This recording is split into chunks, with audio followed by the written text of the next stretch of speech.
n'ubundi Iran yari yabateguje mbere hose yuko izabavutura kizangana nabo hasi hejuru. Kuri ubu noneho biremejwe tariki 29 z'ukwezi kwa kane mwaka 2026 Amerika yatewe ubwoba na IRGC, ingabo z'igihugu cya Iran babahakinze cyangwa se kubinjirira, barabihaniza bati mugende mutuvira. Ibi ngibi Iran itangaje olingate ubyange cyangwa se uzemere, nibwo bwa mbere bisa nabyo wazumva ndetse nabwo wakumva ukwihanangiriza ukomeye cyane kwa IRGC. Itangazo ryabo, amagambo yabo, nge nawe turaza kubikurikira, gusa tungurwa nkuko natungwe. Iba ari byo gusa ekada ububiko bwa Israel bwaturikijwe, abarwanya fashwa na Iran Hezbollah babavyonze bikomeye ku rwego rudasanzwe muri intambara yabaye mu masaha make gusa ashize, aho Hezbollah yerekanye neza yuko atari agafu k'imvugo rimwe. Umwe mu basirikari bakomeye, umuhungu w'umuminisitiri udasanzwe muri Israel, aheza ni mu ijuru, byarangiye bamwivuganye. Ndaje mbikubwira uburyo byagenze, urugamba ko rwagenze. Si ibyo gusa ndaza kukubwira, ahubwo ibi ngibi nawe birakureba. Abamarine ba Leta Zunze Ubumwe za Amerika bashatse gufata ubundi bwato bwa Iran, bimira nko gusya ku rutirano, birananirana, biranga, ngo bari biyemeje bidakunda IRGC kongera kwifatira ubundi bwato. Ibi ngibi byo rwose ngo bavyiganirize, barebe uko baza kwigenza bo bwabo, no kuvuga ngo baraza gukina n'ingabo za IRGC, baraza gukina n'igihugu cya Iran ku yindi nshuro. Ibyo nindi nkuru nibidashobora kumbwa, nidashobora kwihanganirwa. Iran yaciye akarongo gatukura irangije ikandikisha amaraso na sinyamo shtaba, bati indi nshuro kwataka amato yacu ni intambara itoroshye, ni igihombo kuri mwebwe, muraza kubyishyuza urupfu ku rwego rudasanzwe. Iyi ni Iran yatanze uwo muburo kuri Leta Zunze Ubumwe za Amerika, babwa Leta Zunze Ubumwe za Amerika bati mwagize ubwenge mukava muri ayo mateshwa ko bitaraza kubahira. Aha nanjye nita ni ibintu birakomeye cyane. Trump we arakangisha ubutegetsi bwa Iran ibindi bihano bishyashya ng'amafaranga ya Moshtaba Hussein Khamenei, ngo agiye kuyahombya ku rwego rukomeye, ku buryo nawe uyu mugabo azasaba imbabazi Leta Zunze Ubumwe za Amerika amaze kubona ko buri kintu cyose yarateze amakiriro, cyangwa se buri kintu cyose yarazi neza ko kizamwungura kitangiye kumuhombera, maze akavuga ati Etazini your birth, ba Leta Zunze Ubumwe za Amerika murayiba birth, tugomba kububaha, nimutubabarire. Iran twahinduye undi muvuno, barimo kwifatira ibihano nahinduye undi muvuno. Uraza gutangazwa n'ibyo ndaza kukubwira, byatangajwe mu masaha make gusa ashize. Aya makuru maze kubwira mu nshamake hamwe n'ibindi byose biri kuvugwa, amatangazo yashyizwe ku karubanda ateye ubwoba, ndetse habuye muri Leta Zunze Ubumwe za Amerika bagaguruka bakavuga bati twakinaga nabo tutazi. Ndaje nyakugezeho, genda umungu wa Kamanzi w'Uruwande, ngo ikaze mutiyane ku musozo nk'ibisanzwe. Ikaze kuri mwese.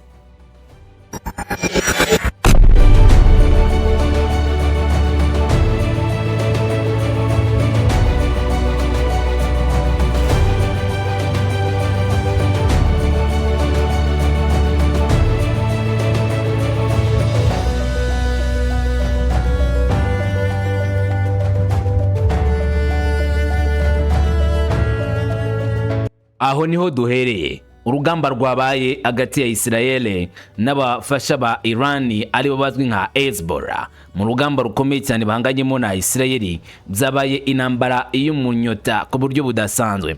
Ibibazo birimo kugenda bizamuka ku rundi rwego rwo hejuru mu ntambara ya Israel muri Liban, mu gihe umutwe wa Hezbollah ufatanije na Iran ukomeje kugaba ibitero musiga ku gisirikare cya Israel IDF. Mu rugamba ruheruka, inyeshyamba zo muri Liban Hezbollah zahitanye rwiyemezamirimo wa Minisiteri y'Ingabo ya Israel ni mu majyepfo ya Liban, higaruriwe na IDF. Ingabo za IDF za Israel zatangaje ko Omar Hujarati w'imyaka 44 yishwe mu majyepfo ya Liban ku 28 Mata azi igitero cy'indege za Hezbollah zagira abapilote. Umuhungu wa Hujarati ufite imyaka 19 wakoreraga ikigo kimwe cya se, ariko yagiye muri kino gice yambaye gisirikari, nawe yakomeretse muri iki gikorwa, akaba arimo kuvurirwa mu bitaro bya Zive muri Safide. Rwiyemezamirimo mu mujyi wa Shavarani wo mu majyaruguru ya Israel yakoreshaga imashini zikomeye mu gace ka Italum hafi ya Bent Jabal.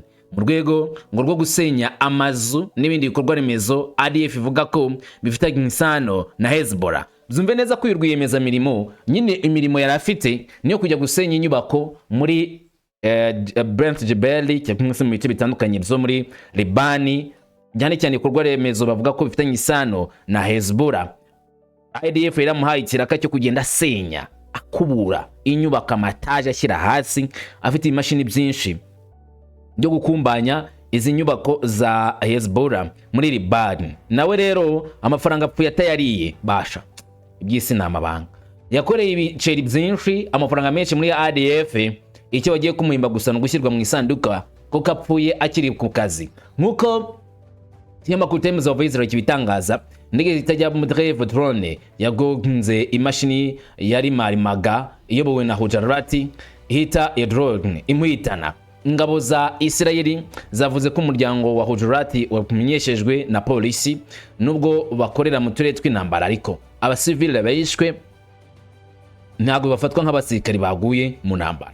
Oya, abasivile baruga ukwabo n'abasirikari bakabaruga ukwabo. Ingabo na Minisiteri y'Ingabo baravuga agahinda n'umuryango nyine batewe n'ikino kibazo cyo gupfa kwa Hujarati. Ingabo zavuze ko ibi bibaye nubwo hakomeje kubaho guhagarika imirwano. Perezida wa Amerika Donald Trump yavuze ko bizongera igihe cy'ibyumweru bitatu nyine cyo bita ceasefire, mu gihe kandi bavuga ko Israel ngishobora kugaba ibitero kandi kuri Libani mu buryo bwitwa kwirwanaho gusa. Hezbollah yakomeje gukoresha indege zijya pilote ziturika zizwi nka FPV ku gisirikare cya Israel mu turere twigaruriwe two muri Libani ndetse no mu mijyi iri hafi y'umupaka wa Israel. Ibitero byateje igihombo ingabo za IDF, mu gihe igitero nanone cyakomeje kwiyongera ku buryo bukomeye muri kara gace cyangwa se kubera imirwano, mu gihe urugamba rukomeje gufata indi ntera ndetse rukabamo n'igihombo gikomeye kuri Israel yari yizeye neza ko ishobora gutsinda runo rugamba.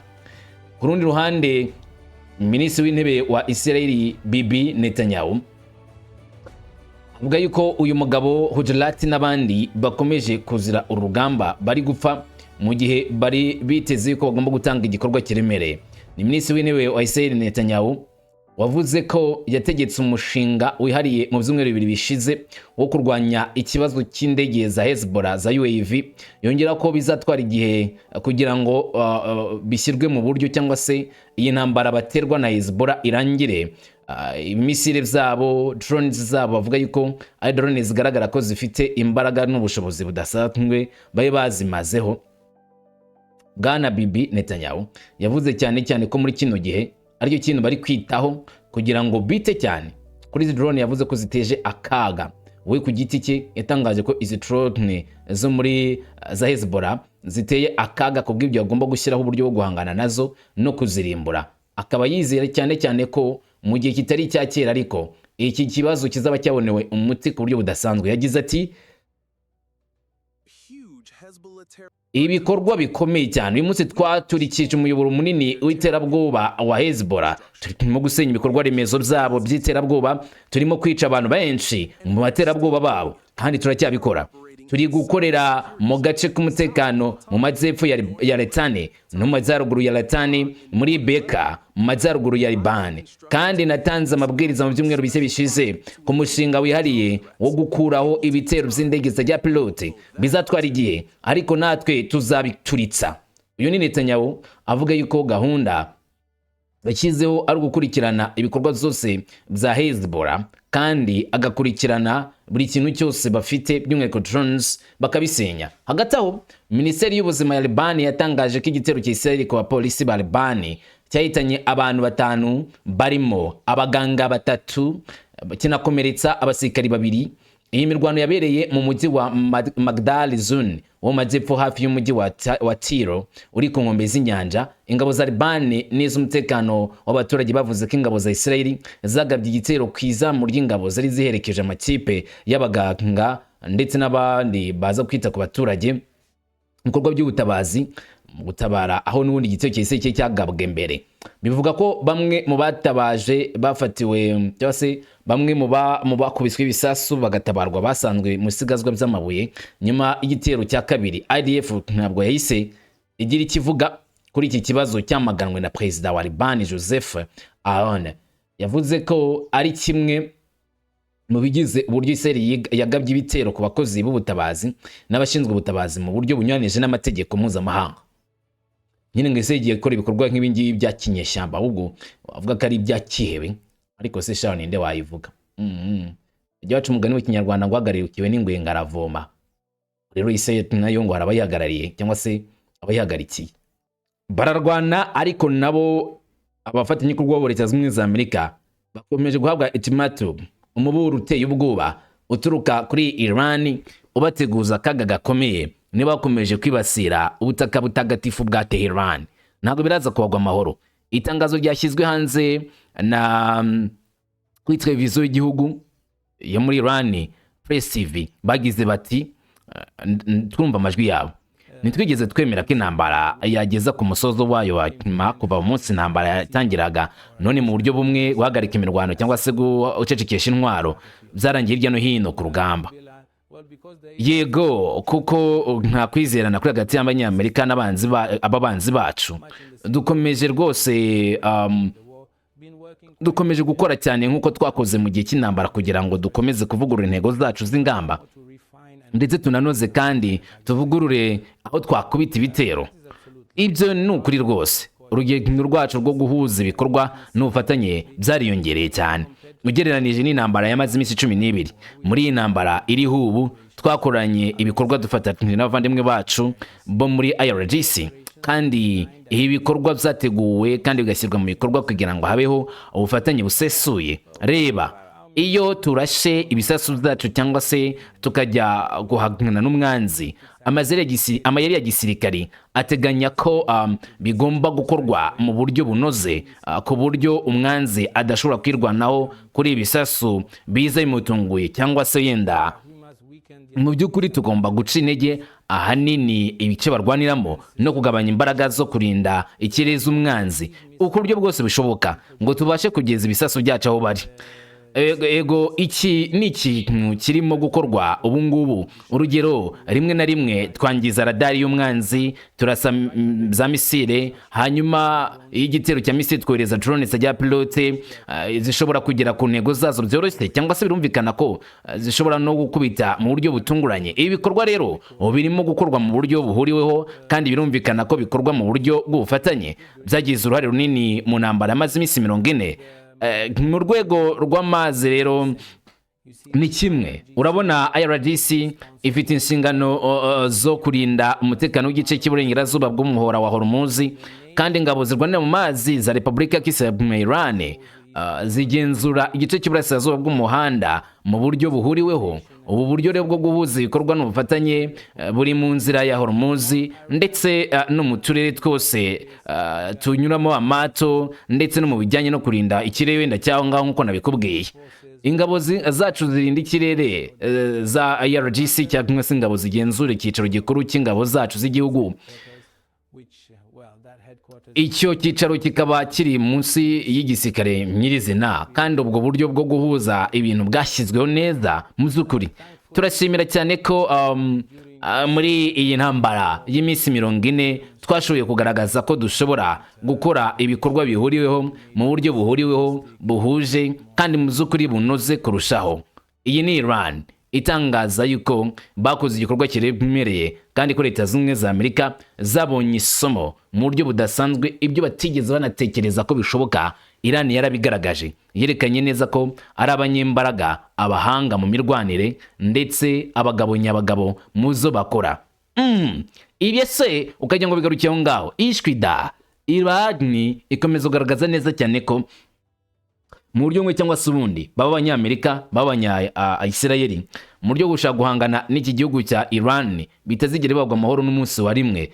Muri make bari gukina n'umuriro, bya bindi bya nyiranzikoraho, cyangwa se twivugire bya bindi bikorwa bakavuga ngo ubu noneho bagiye guhura n'ibibazo nk'ibya nyina wa bizuru. Nyina wa bizuru sinzi imbi bya Nyirabizuru warabimenye. Nyirabizuru yagize gutya ni ku burozi maze arangije yohereza umuhungu we Bizuru kubwanura cyangwa se kubusagarura mu gihe imvura yajyaga kugwa, maze Bizuru agezeyo arigata ku ntoki amaze gusagarura ubwo burozi ahita agwa aho ngaho. Nyirabizuru nawe agiye kwanura ubwo burozi bw'imvura kuko ari baye nyinshi nk'ubimwanurira aho ngaho. Niko Leta Zunze za Amerika ngo ushaka kuzigendekera muri kino gihe. Ni itangazo rikomeye IRGC bashyize hanze bagaragaza agahinda kadasanzwe ko kuba bibasirwa na Leta Zunze za Amerika, ariko gahamya neza ko badashobora kubyemera. Ni itangazo rikomeye cyane rishyizwe hanze n'ingabo za Iran, by'umwihariko abakora ibikorwa z'ubutasi ba Iran. Raporo za Iran n'iz'akarere zivuga ku birego byatanzwe n'itsinda rya Handara rishinzwe amakuru y'ubutasi no kwinjira mu buryo bw'ubujura, aba hackers mu ikoranabuhanga, bagaragaza amakuru bwite afitanye isano n'ingabo za Amerika zoherejwe. Handara yavuze ko yasohoye amakuru bwite y'abasirikari 2779 ba gisirikari b'abanyamerika, ivuga ko iryo tangazo ryasohotse nk'ikimenyetso cy'uko ingabo z'abanyamerika muri ko karere zitarinzwe, muri make baziza aho bari muri rusange. Byumve gutya, ni ikigo gikora ubutasi ariko cy'abajura, aba hackers ba Iran kiswi nka Handara, cyinjiriye system ya Leta Zunze za Amerika, bashyira ku rutonde abasirikari 2300 barenga, bagaragaza aho bari, ivyo babamo nuko bateye. Raporo yo ku ya 28 Mata yatanzwe n'ibinyamakuru byo muri Iran birimo na Tehran Times n'ibindi bifitanye isano nayo, byagaragaje ko iyi nkuru yasohotse mu gihe abaye guhagarika imirwano no mu gihe akomeje kubaho ubwumvikane buke ku bijyanye no kumenya niba intambara ishobora kongera gutangira. Nkuko byumvikana rero, nyuma yuko bivugwa ko babimenye, ingabo za Amerika zivuga ko zakiriye ubutumwa bw'iterabwoba buturutse ku itsinda rya Handara kuri internet rikorana na Iran binyuze kuri WhatsApp n'izindi mbuga. Muri make buri wese mu basirikare Leta Zunze za Amerika agiye kubona yakira ubutumwa buturutse kuri Handara butangwa kuri WhatsApp cyangwa se izindi mbuga nkoranyambaga bakoresha. Ubwo butumwa bwaburiye abasirikare b'Abanyamerika ko bari kurebwa kandi ko bashobora kwibasirwa n'indege zijya pilote na za misile mu gihe imirwano izongera kubura cyangwa se kwaguka. Amakuru avuga ko Stars and Stripes n'ibindi bigo by'itangazamakuru byabonye ubu bumwe muri ubwo butumwa bw'iterabwoba bwoherejwe bukoherezwa abakozi ba Amerika, bituma ivyo bavugwaho bikomeza gutera ubwoba. Ubutumwa bwohereje ingabo za Leta Zunze za Amerika bwabonywe n'abazwi nka Stars and Stripes buravuga byinshi kwishobora gukorerwa zino ngabo za Leta Zunze za Amerika, kandi ababubonye bose baravuga ati ibintu biteye ubwoba, biteye n'inkeke ku rwego rutangaje, ni ibintu bikomeye byo kwitondera cyane. Abasirikari ba Iran ndetse n'abamarine babo bari mu buhanga bukomeye by'umwerekezi ntasi. Abahackers ba Iran binjiriye USA cyangwa se abasirikari ba Leta Zunze za Amerika bakabariza buno butumwa, babateguje ibikorwa biremereye ko nibakora ikosa rimwe ryo kunya gutangiza urugamba bazabona n'ivyago. Ubutumwa bwoherejwe kuri WhatsApp bwohereza abasirikare no maze ba Leta Zunze za Amerika buragira buti: imyirondoro yawe irazwi neza n'ingabo zacu zikoresha misile, kandi buri gikorwa cyose ukoze kiri munsi y'ubuyobozi bwacu. Vuba aha ngaha ugiye kwibasirwa bikomeye, ugiye kwibasirwa n'indege zacu zitagira abapilote za Shahed na misile za Kebale na Gadar. Tuzahangana namwe mwebwe abaterabwoba bafite amaboko yandujwe n'amaraso y'abanyeshuri ba Minabe. Turabagira inama yo guhamagara imiryango yanyu ubu ngubu mugasezera burundu. Iri ni itangazo ryatanzwe n'aba hackers bohereje ubutumwa kuri za WhatsApp, nimero de telefone z'Abanyamerika, akabwira bati murabyumve neza, aho muri turahazi, ibyo mukora turabizi, inama tubagiriye ni ingiyi: mwebwe mukore igikorwa cy'ubutwari, musezera imiryango yanyu, muyibwire yuko ibibazo bibabanye ibibazo byinshi kandi mugiye gura n'ibyago biremereye, musezere burundu mugende. Ni itangazo ryatanzwe na Handara, bavuga yuko bari kuburira abasirikari ba Leta Zunze za Amerika muri akariya karere, kandi kibazo bikomeye cyane bishobora kubagwirira mu gihe bakomeje kuhakorera, kandi bakabitegura kwataka igihugu cya Iran. Aba n'abasirikari ba Leta Zunze za Amerika 2379 bahawe ubutumwa kuri telefone zabo.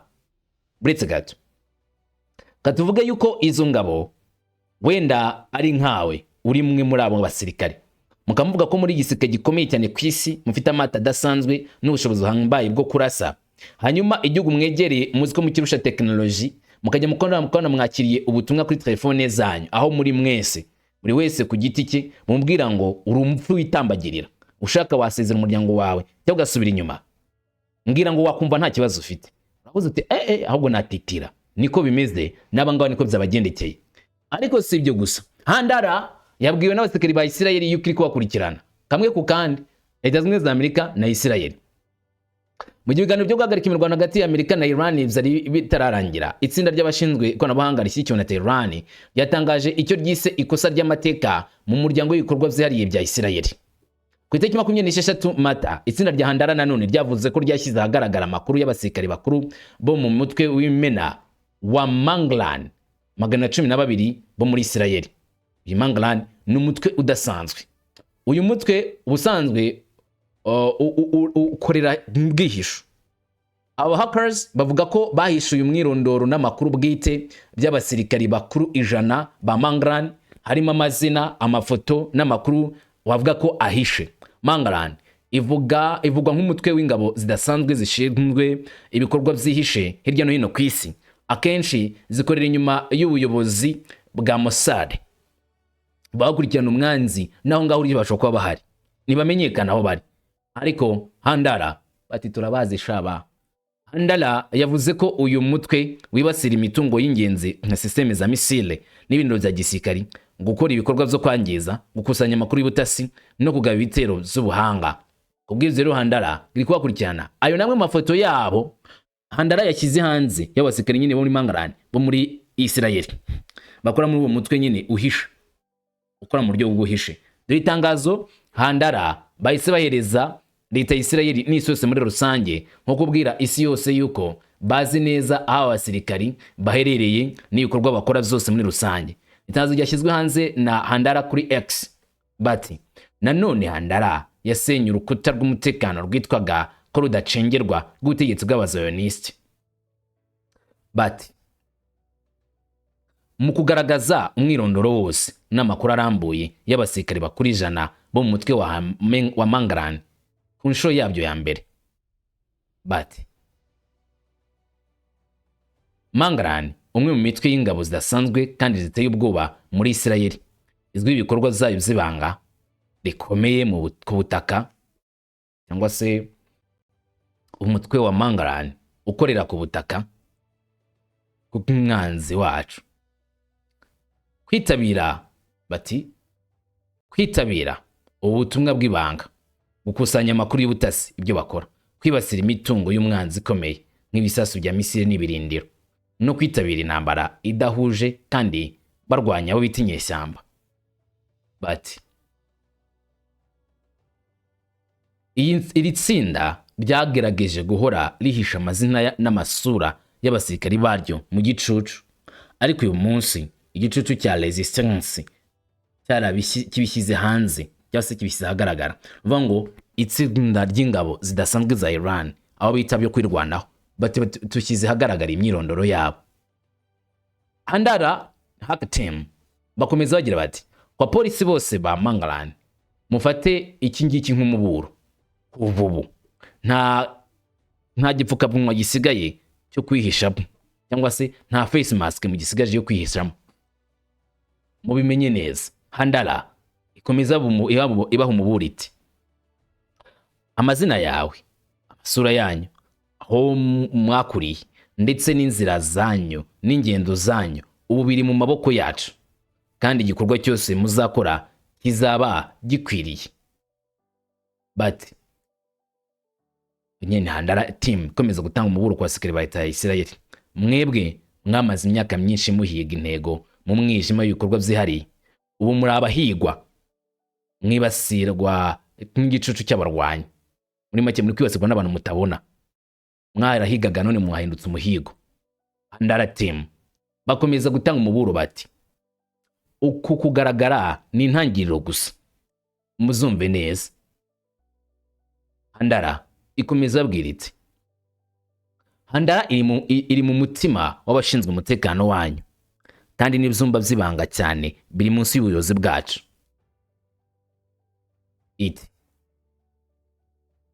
Itegure ingaruka, umutekano wawe nta kindi urimo uretse inkuru mbi. Handara ibabwira neza yuko ibyago bikomeye ari byo bigiye kubagwirira. Atabo muri ubu ngubu nta mutekano uhari, nta cyiza na kimwe mushobora kubona, ni inkuru mbi. Mwitegure mugende. Handara gutangaza amazina amasura y'abasirikari ba Isirayeli bakora muri Mangaran, bakora muri wa mutwe nyine nanone ukora mu ibanga, nibigaragaza ko batangiye kwinjira systeme zose za Isirayeli ndetse na Leta Zunze Ubumwe za Amerika nko kubajigeza no kugaragaza ko biteguye kurwana nabo hasi hejuru. Ibi kandi nanone kongera gusobanura nanone uburyo Iran itangiye kurwana intambara y'ikoranabuhanga, intambara y'ubutasi kandi intambara ishobora gutsindwa na Iran, mu gihe Isirayeli na Leta Zunze Ubumwe za Amerika bumvaga ko nabo ari abantu badakorwaho, ari abantu bafite ubuhanga bukomeye cyane mu buryo bwo kwirinda kwinjirirwa. Ariko uburyo Handara hack team irimo kubinjirira ni uburyo ngo ukomeje gutungura abantu benshi, ndetse bikomeje kugaragara neza cyane ko iki gihugu cya Iran gifite hackers bo ku rwego ruteye imbere kandi bazi ibyo bakora ku buryo budasanzwe. Mbere yaho ariko ingabo za Leta Zunze Ubumwe za Amerika zizakomeje kugaragaza neza ko ziteguye guhangana mu rwego rukomeye n'aba hackers n'abandi bari bo bose, nyamara biragoye. Ibi bivugwa mu gihe cy'ibikorwa byinshi byo kuri internet byibasira abayobozi bakuru ba gisirikari n'abashinzwe iperereza ba Isirayeli. Mu byumweru bishize byagaragaye ku itariki 9 Mata, Handara yavuze ko yamenye cyane ibikoresho by'uwahoze ari umuyobozi mukuru w'ingabo za ADF Herzi Halevi, mu cyo itangazamakuru ry'Isirayeli rivuga ko biteye isoni. Aba bajura cyangwa se hackers bavuze ko bakusanije amashusho n'amafoto arenga 19,000 kuri telefone ya Halevi, harimo n'ibikoresho bavuga ko byandika inama zibanga n'ibiganiro zo mu cyumba cy'impaka. Mu butumwa bwo kuburira, Handara yirataga ko ibikorwa by'ibanga bya Isirayeli, ibyumba bikorerwa mu inama, amakarita n'ibigo by'ubuyobozi ubu ngubu ari igitabo gifunguriye abahandara. Kugira ngo rero bashyigikire ibyo bavuga, iri tsinda ryasohoye amafoto na video bigaragaza Halevi azenguruka ibirindo bya gisirikari, agenza ibikorwa remezo kandi ahura n'abapolisi. Andi mashusho agaragaza uwahoze ari umuyobozi wa ADF akora ibiganiro ndetse anakora imyitozo mu biro bye, bigaragaza ko ibikoresho bye byamaze ko igihe kirekire byinjirirwa. Handara yanashyize ahagaragara amashusho ya Halevi bwite y'ubuzima bw'umuryango we, harimo n'ikarita ndangamuntu y'umugore we, agaragaza impungenge z'umutekano n'ubuzima bwe bwite. Ku itariki 2 Mata, itsinda nanone ry'abarwanashyaka ba Handara ryatangaje ko ryibasiriye isosiyete ifite isano itaziguye n'ibikoresho byo kurinda ikirere bya Isirayeli. Itsinda rivuga ko ryakoze icyitwa kwibasira PSK Wing Technologies, ivugwa nk'umushushanyi w'ingenzi, akaba n'umukoresha w'imiyoboro y'ubuyobozi bw'ingenzura rya Isirayeli. Handara ivuga ko yabonye amakuru yose yerekeye ibigo by'ubuyobozi bya Isirayeli n'ibikorwa remezo by'ingenzi by'ingabo. Itari gusa amadosiye make yabonetse, ahubwo ikuye mu nyandiko zemewe bivugwa ko birimo igishushanyo mbonera cy'uburyo bw'itumanaho n'ibisobanuro birambuye by'imikorere y'umuyoboro w'ingabo z'ikirere za Isirayeli IDF. Aba hackers bavuga ko bamaze kandi guha amakuru abakoresha misile na drone bo muri Iran. Mu itangazo ryayo, Handara iraburira ko ingabo za Isirayeli zitazongera kugira umutekano nk'uko zahoze ziwufite, nk'uko nyine bumvaga ko ari ibintu bisanzwe. Itsinda ryita ubungubu byita uburyo ngo gushakisha amakuru nk'intangiriro gusa, ubundi bakaza bahiga nk'abari guhiga inkware hasi turi biko. Handara kandi imenyesha ko na rwego rwa gisirikari n'ubwo rwaba ruteye imbere gute, ruzaguma rufite umutekano ku bitero byo kuri internet, kuko bazajya babatera umusubirizo, bazajya yibasira ku buryo budasanzwe. Nyamara rero mu itangazo, ibigo by'ubuyobozi by'Isirayeli n'ibikorwa remezo by'ingabo bababwiye ko batazongera kubaho agahenge, bazayibasira mpaka mu minsi iri imbere, kandi bagakomeza kujya bibasira ingendo zabo n'ibyo bakora byose. Bati intangiriro gusa yo gusenyuka kw'imyumvire mibi ya Isirayeli ku mutekano, nta buryo uko bwabuteye kose cyangwa se imiterere ya gisirikari budashobora kugerwaho n'ubushobozi bwo gukoresha ikoranabuhanga bwacu. Tuzavanaho ibikorwa byanyu, muvaneho ibyo bigambo. Muri ya itsinda rishinzwe ubugenzuzi ryavuze ko ryakurikiranye telefone z'umuyobozi mukuru ari we Netanyahu n'uwahoze ari minisitiri w'intebe, bagaragaza ko habayeho ubukangurambaga bwagutse bwo kurwanya ubuyobozi bwa Isirayeli, babakurikirana ku makuru yabo. Muri make, Handara ikurikirana intambuko yose y'abayobozi ba Isirayeli kandi bakamenya amakuru yabo umunsi ku wundi. Ibi ntabwo bitanga rero icyizere kuri Isirayeli cyangwa Leta Zunze Ubumwe za Amerika, kuko ubwo bigaragara neza cyane ko abasirikari bakoraga ibikorwa bidasanzwe b'ingenzi ku mpande zombi binjiwe na Iran. Hanyuma ariko ku rundi ruhande, ingabo za Leta Zunze Ubumwe za Amerika zo zigatangaza yuko zizi neza ikigomba gukorwa. Mu itangazo CENTCOM bashyize hanze bavuze ko bari mu bikorwa bikomeye cyane byo guhangana n'amato yandi, ndetse bazi neza ko bashobora kubitira hareba inziga ubwato bwa leta ya Iran. Amerika nayo ikabihaniza iti n'ubundi bwato turabufata. Bati mu gitondo cy'uyu munsi mu nyanja y'Abarabu, abasirikari ba Amerika bo mu ishami rya 31 ry'ubutabazi bwo mu mazi binjiye mu bwato bwa MV Blue Star 3 bukekwaho kugerageza kujya muri Iran mu buryo bunyuranije n'amategeko ya Amerika yo gukumira ibyambu bya Iran. Bakomeza abanyamerika nyine bati ingabo za Amerika zarekuye ubwato nyuma yo gukora ubushakashatsi no kwemeza ko urugendo rw'ubwato rutari kuba rurimo icyambu cya Iran. CENTCOM iragira iti ingabo z'abanyamerika zikomeje gukoresha no gushyira mu bikorwa inzitizi muri Burasirazuba bwo hagati. Kugeza ubu amato 39 yoherejwe ku mahanga kugira ngo harebwe ko yubahiriza ibyemezo byacu, ni byatangajwe na CENTCOM. Ibi bivuzwe mu gihe ari amakuru nyine yavugaga yuko ubwato bundi bwari biteguye ko buri kwerekeza ku byambu za Iran bwakumiriwe na Leta Zunze za Amerika n'ubwato buzwi ku izina rya MV cyangwa se ubwato bwa MV bwari buturuka mu gice cy'Uburasirazuba busa nk'ubugana mu gice cyo muri Iran ku cyambu cya Iran, ari byo Leta Zunze za Amerika zakurikiranye neza ngo zimenye MV Blue Star 3 aho yabirimo kwerekeza. Gusa bamaze kugenzura bagasanga itagiye muri Iran, niyo bahisemo kuyemerera kuhaguruka igakomeza urugendo rwayo. Ngo ubundi byari kuba ari bidashoboka ko bahagarika bemerera urugendo rw'ubwo bwato gukomeza. Gusa ko basanze nta kibazo ubwato buzabatera, itangazo rya Amerika ryemeza ko babarikuye bakagenda. Ikibazo mubaza ni kimwe: Leta Zunze za Amerika ikomeje kwizirizimba mu mazi ya Hormuz ndetse no mazi yandi ahahuriye na Hormuz kuva mu kigobe cya Aden koza kajya mu kigobe cya Oman werekeza mu kigobe cya Persi, hari ubwato nyine bwa leta ya Iran n'abandi bava ku byambu byabo. Biraza gusiga amahoro akarere cyangwa intambara n'igiye gukotsorana ku rwego rudasanzwe, imirwano n'igiye gutangira ku rwego rukomeye. Nge nawe ntabwo tuzi neza uko biraza kugenda, ariko ikintu tuzi niko tuzi ko amasaha ari imbere yaduha amakuru ya nyayo. Kosa bakorana kutabana natwe, gusa inshuti nziza ko kanze sabone tukatubana umunsi ku wundi, kandi nshimire namwe mwakanze mukajoininga membership mukamura abamambere bacu, muri abimena mubona bimwe abandi batabona, muri abingenzi cyane. Mugubwe neza, amahoro, imisho n'amahirwe bibane namwe. Salam shalom.